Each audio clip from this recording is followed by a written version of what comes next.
Começa agora um programa que traz tudo sobre o livro mais lido em todos os tempos. Apresentamos O Som do Livro.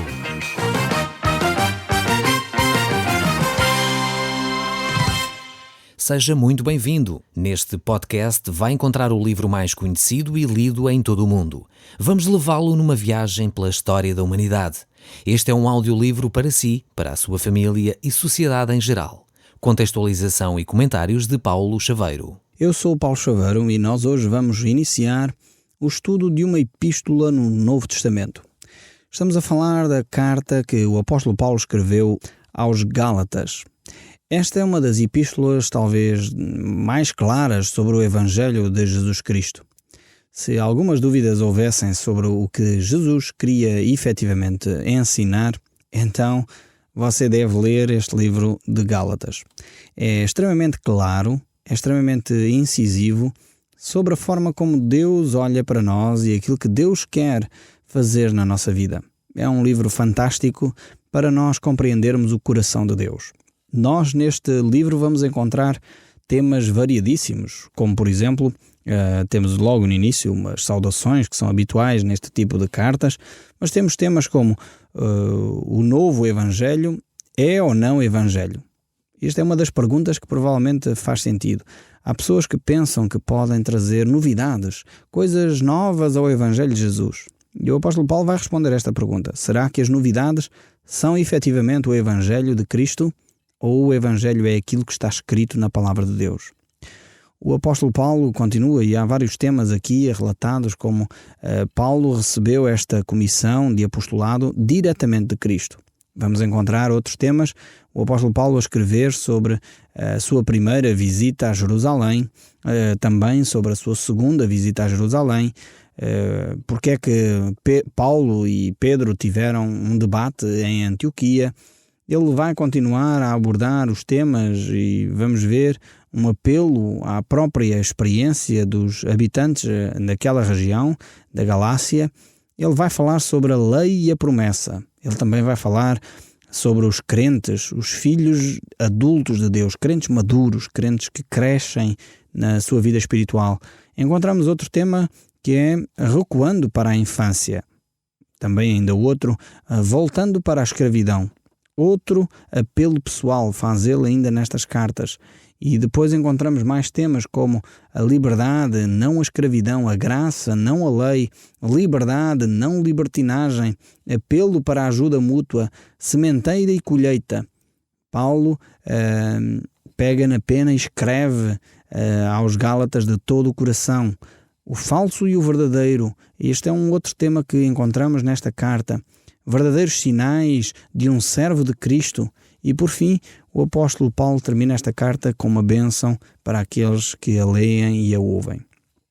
Então estes são alguns dos temas que nós vamos encontrar nesta carta aos Gálatas. E é muito importante nós entendermos os conteúdos da carta, mas também vamos procurar, nesta introdução que vamos fazer hoje a este livro dos Gálatas, entender como é que o apóstolo Paulo, que foi o autor desta carta, a entendia também. Porque é que ele escreve? Qual o contexto em que esta carta é escrita? É muito importante então nós entendermos o contexto desta epístola, e ela é tradicionalmente enquadrada, digamos assim, nas 4 principais cartas que o apóstolo Paulo escreve. As outras 3 são o livro de Romanos e também a primeira e segunda carta aos Coríntios. Então vamos tentar fazer um ponto da situação, fazer aqui uma pequena introdução a esta carta. Ela foi endereçada em primeiro lugar à Galácia.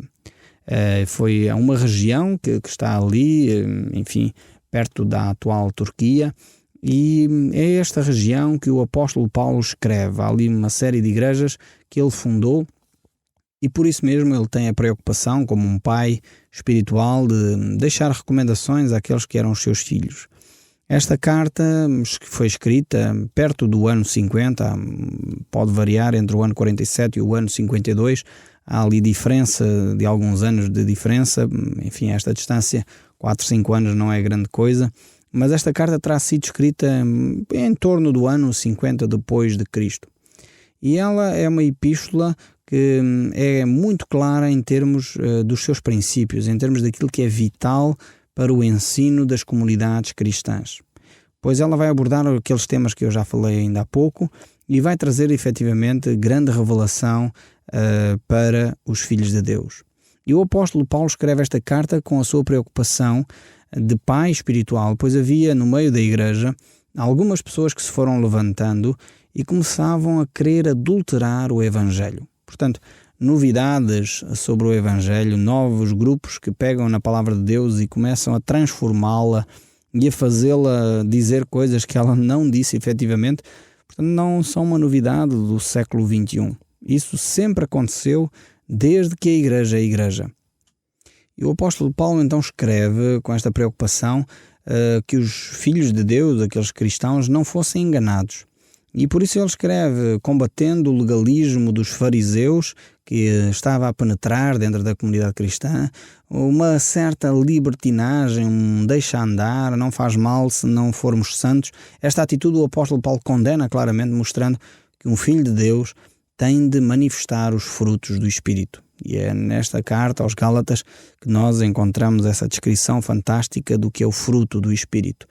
E então ele vai falar desta forma, por isso ele escreve esta carta com muito cuidado, muito preocupado. Havia naquela igreja, naquela comunidade, aliás eram várias cidades que formam esta região da Galácia, havia naquela região efetivamente várias pessoas que levavam os crentes a dizer: ok, para ser um cristão tem que se observar determinados ritos, tem que ser circuncidado, tem que se comer determinado tipo de comidas, tem que se observar o calendário judaico e etc, etc. Então o apóstolo Paulo escreve às igrejas da Galácia para de alguma forma pôr fim a esta mentalidade que estava a minar claramente a fé cristã. Infelizmente ainda hoje temos grupos religiosos, alguns recentes, outros nem por isso, alguns já têm centenas de anos, mas que continuam a atuar, que dizem exatamente isto: ser cristão é importante, temos de ter fé em Jesus, mas temos que acrescentar mais isto, e acrescentar mais aquilo, e acrescentar mais aquele outro.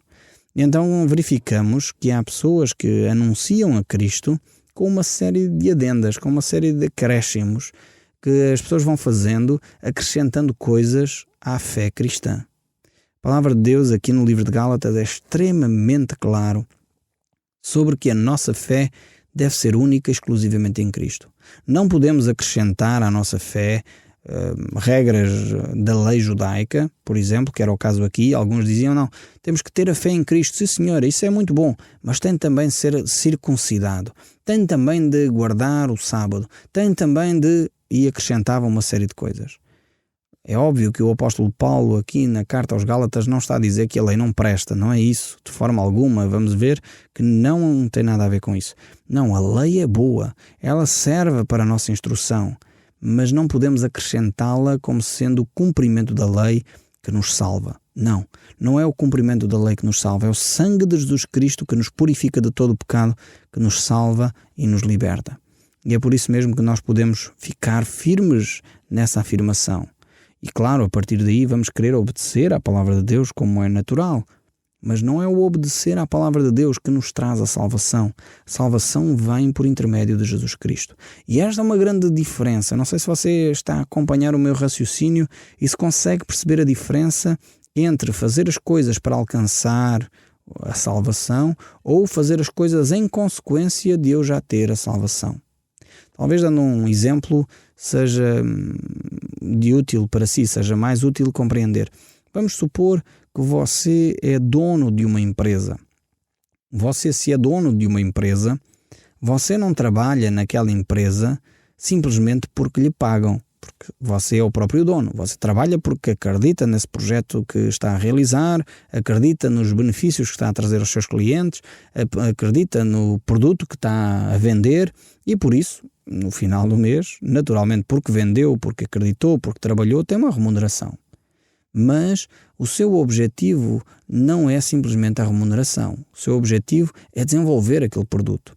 E em consequência disso, você tem uma remuneração que é legítima.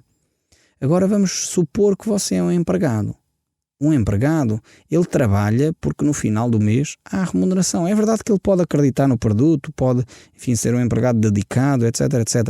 Mas ele trabalha porque tem uma remuneração. Um patrão pode chegar ao final do mês e não recebe e continua a trabalhar à espera que efetivamente aquele produto dê lucro e ele possa se sustentar. Um empregado, quando não ganha o seu salário, então vai para a greve, enfim, aciona os sindicatos, porque está no seu direito. Tem todo o direito, se trabalhou no final do mês, receber o seu salário. Mas há uma grande diferença de mentalidade. Um trabalha porque no final do mês recebe salário. O outro recebe salário porque efetivamente trabalhou. Então há uma grande diferença na forma como se aborda esta questão, assim como aqui a fé e as obras. Nós praticamos boas obras porque a nossa fé em Cristo nos leva a praticar essas boas obras. E não é as nossas boas obras que nos levam à fé. Então é preciso entender esta dinâmica. E é por isso que eu acho que é extremamente interessante analisar o livro de Gálatas em conjunto com o livro de Tiago.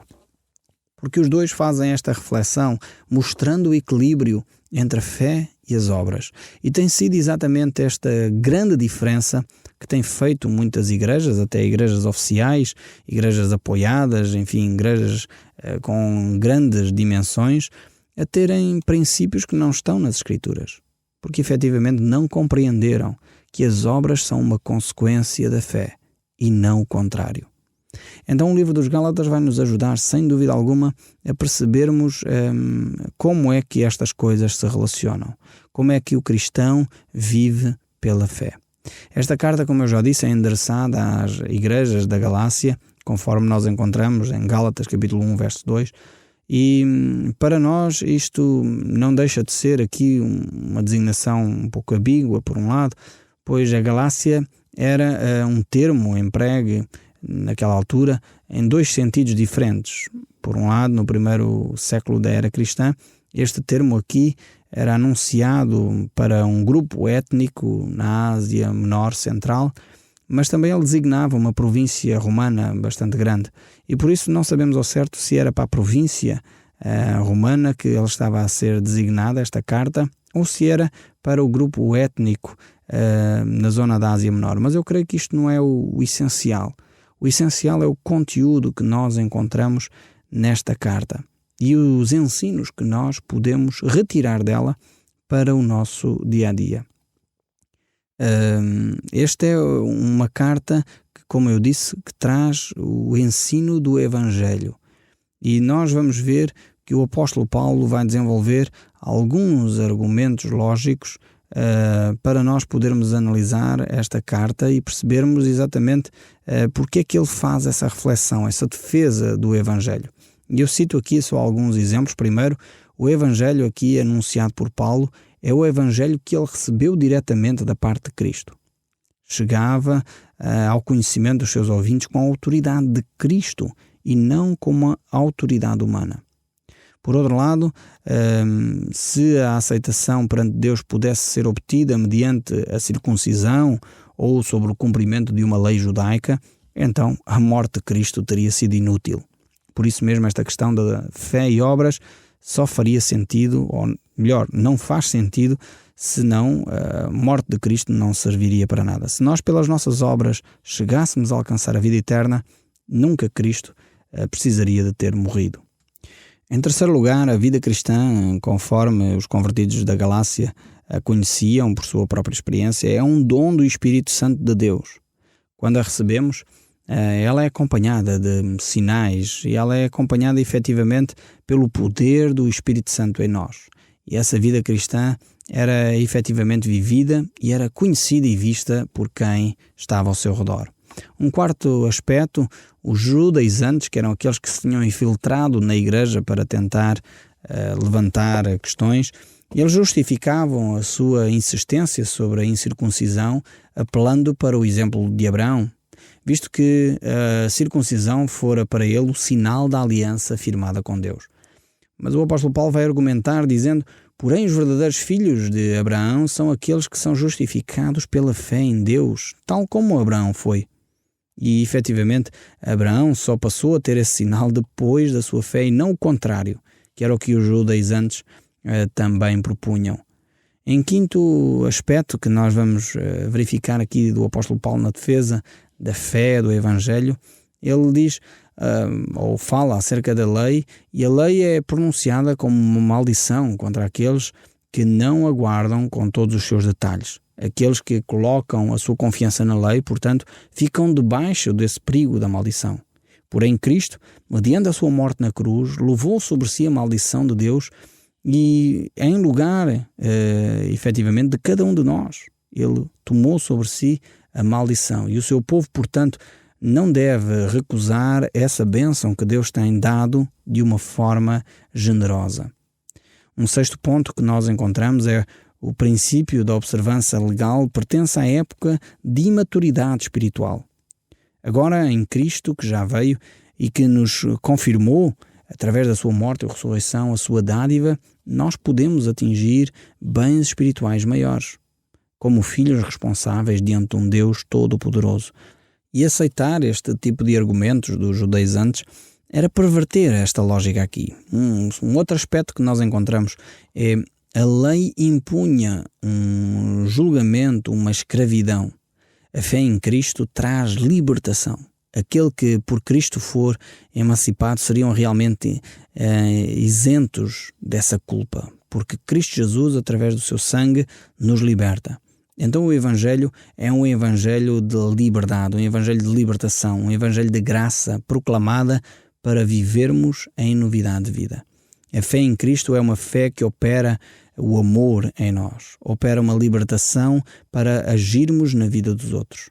E esses argumentos são apresentados de uma forma sistemática, quer aqui, quer na epístola que Paulo escreve aos Romanos, essencialmente nessa epístola também, escrita 8 ou 9 anos depois desta aqui dos Gálatas, e é aqui que ele vai desenvolver este ensino de uma forma ainda mais detalhada.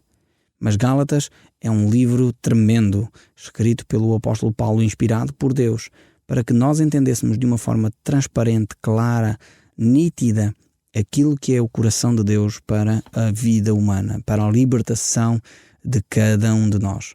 Por isso o apóstolo Paulo, logo no início, começa por dizer: ó Gálatas insensatos, quem vos fascinou?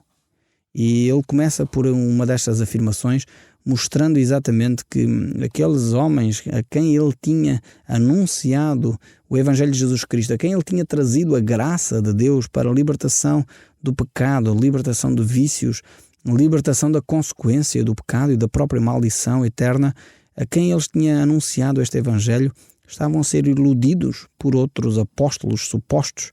Muitos apóstolos têm surgido por aí, pessoas que se auto-intitulam apóstolos.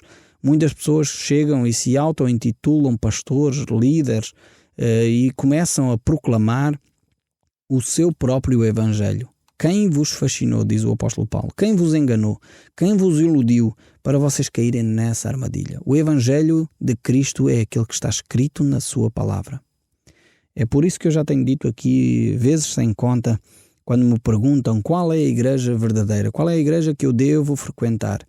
Eu costumo dizer, vezes sem conta, a igreja que você deve frequentar é aquela onde a palavra de Deus é ensinada com toda a integridade. É aquela onde a palavra de Deus é ensinada com transparência.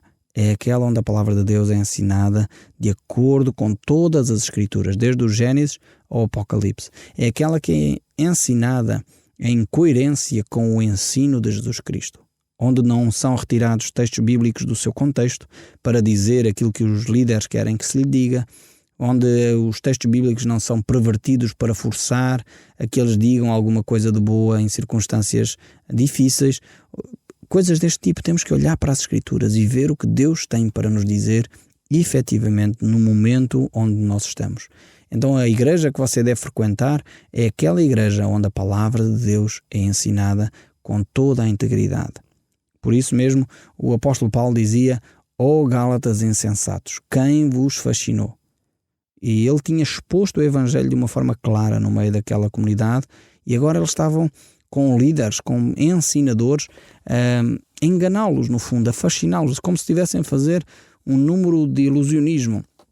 Estavam a enganá-los de uma forma muito subtil. E infelizmente acontece assim. sejam igrejas que estão oficialmente estabelecidas no nosso país há muitos séculos, sejam igrejas recentes, essas igrejas devem ser analisadas pelo povo, por você que me ouve, se ensina a palavra de Deus conforme o que está escrito na Bíblia. É importante você olhar para a sua Bíblia e não se deixe fascinar por alguém que se diz líder religioso. Não se deixe enganar. O importante é você olhar para a Bíblia e ficar no ensino da Bíblia. Se a Bíblia diz que nós não devemos orar a imagens de escultura, você não ore a imagens de escultura. Se a Bíblia diz para nós não orarmos aos mortos, não ore ao apóstolo Paulo, não ore ao apóstolo Pedro, não ore a Maria, não ore a seja qual a personagem que você tem diante de si, porque a Bíblia diz para não orar a essas entidades. A Bíblia diz, no entanto, para você orar a Jesus Cristo, ao Pai, em nome do Filho, que é o nosso único intermediário. Então faça conforme a Bíblia diz. Então é importante que nós não sejamos como os Gálatas, que foram fascinados por ensinos de pessoas que foram acrescentando coisas. Foram acrescentando as leis judaicas, foram acrescentando rituais judaicos, foram acrescentando rituais na comida, o que é que se pode comer, não se pode comer, foram dizendo é importante seguir a Cristo, mas tem que se guardar o sábado, coisas deste género que foram acréscimos àquilo que o ensino bíblico tinha sido declarado. Mas pronto, depois desta introdução que levou a este programa, eu queria concluir lendo aqui Gálatas capítulo 1, verso 1. Paulo, apóstolo não da parte de homens, nem por intermédio de homem algum, mas por Cristo Jesus e por Deus Pai, que o ressuscitou de entre os mortos. Paulo começa esta introdução da sua carta mostrando que o seu apostolado não provinha de homem algum, mas vinha das mãos do Deus Todo-Poderoso. E isto era o que ele queria primeiro dizer aos Gálatas, e é aquilo que eu queria que você ficasse neste momento. Deus é o Deus Todo-Poderoso, o Deus que ressuscitou a Cristo de entre os mortos, aquele Deus que quer tocar também a sua vida. Eu espero sinceramente que você esteja atento, com os seus ouvidos abertos, para ouvir aquilo que Deus tem para lhe dizer. O Som do Livro, uma produção da Rádio Transmundial de Portugal.